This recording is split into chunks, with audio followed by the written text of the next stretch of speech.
welcome back to another episode of From the Foundation Up.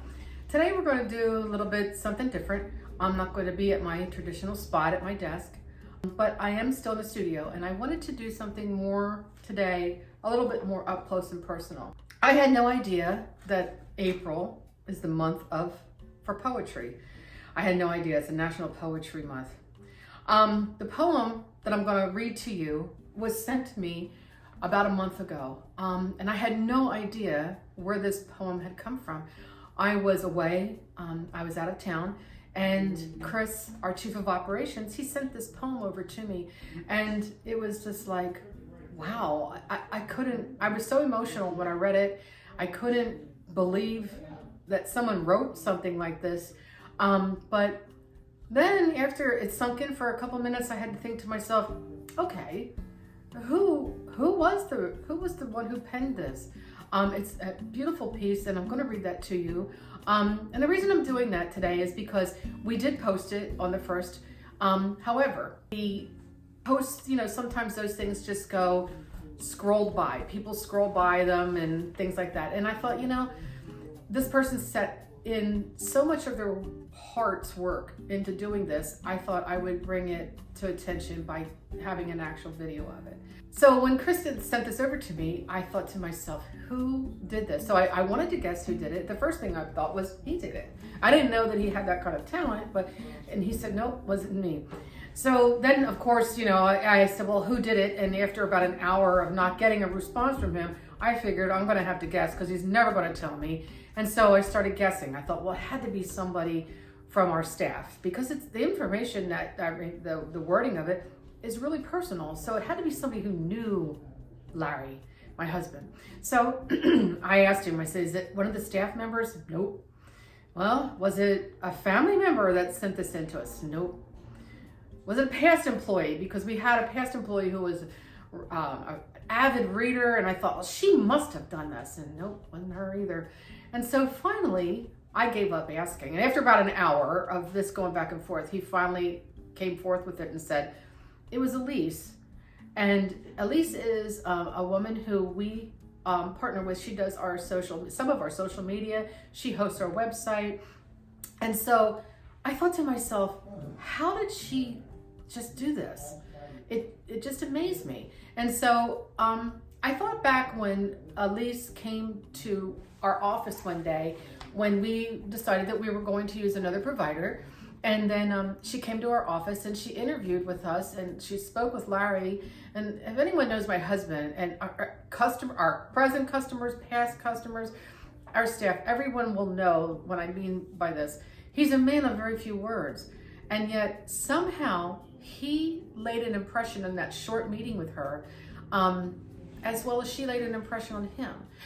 He liked what she said. He liked her methodology of how she was going to, do this work going forward for us.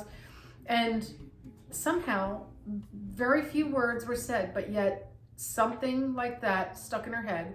And she wrote this poem, and it's absolutely beautiful. I'm going to read it to you. I'm sorry I'm going to look at the top of my head because I have to read the poem. Now, this was posted on April 1st. But again, I didn't feel it was going to get the attention that it needed. So I wanted to get something else going on here so it grabbed your immediate attention. Now, this is what she had written in the post. And you can go back on social media and you'll see that as well if you want to read it to yourself again.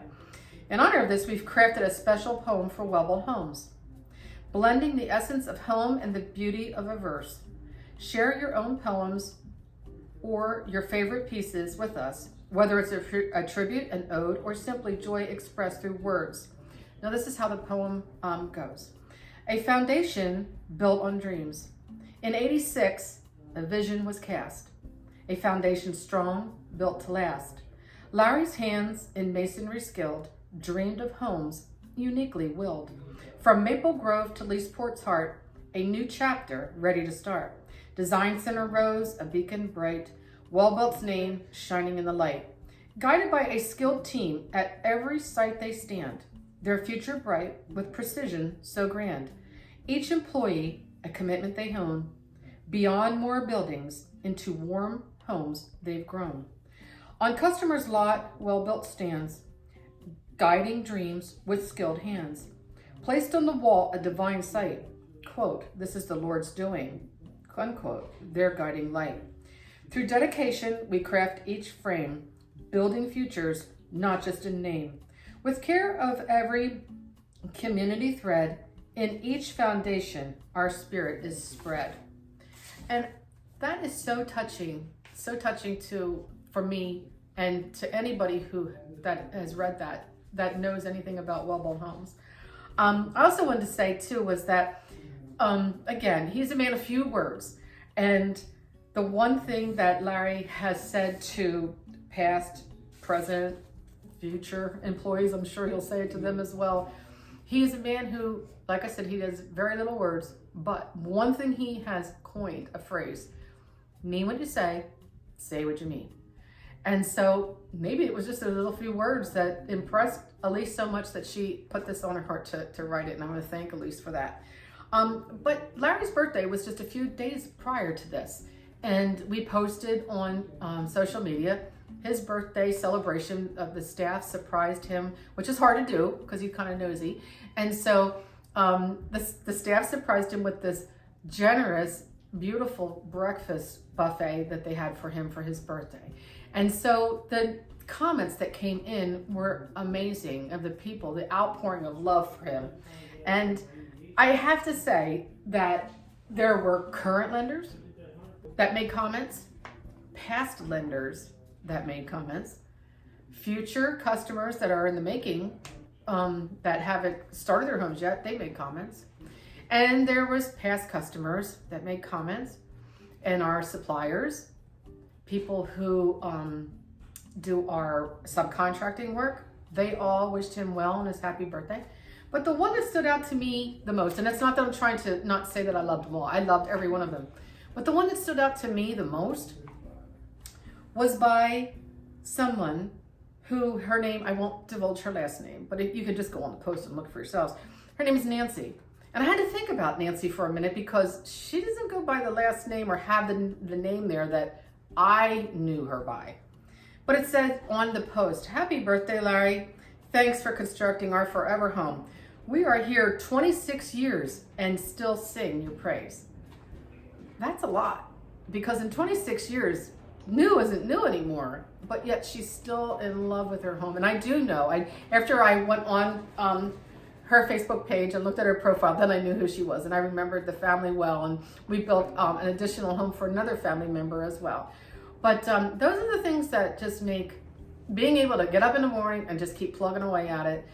It makes it worthwhile when people notice you. I mean, are we perfect? No, no one's perfect. Not one is perfect. But we do aim to try to do our best, and that's all we can ask for. We're thankful for all of our customers, past, present, and future, and all the employees and staff that we have currently, the staff that has retired or have left to do other adventures in life. We're thankful for each and every one of them. They all had a footprint in our life, and hopefully we had a footprint in theirs too. So until the next time, thank you for letting me chat with you once again. I looked forward to doing this. I know it's a little bit off of the humdrum of building homes and all those kind of things and all the implementation that goes on with it. I wanted to bring this to you today because I thought it was very important to bring honor to not only Elise, my husband, but to Elise, who wrote this, who penned this. She's truly gifted, and I thank you all for it. Again, we'll see you next time, right back here, going from the foundation up. Thanks.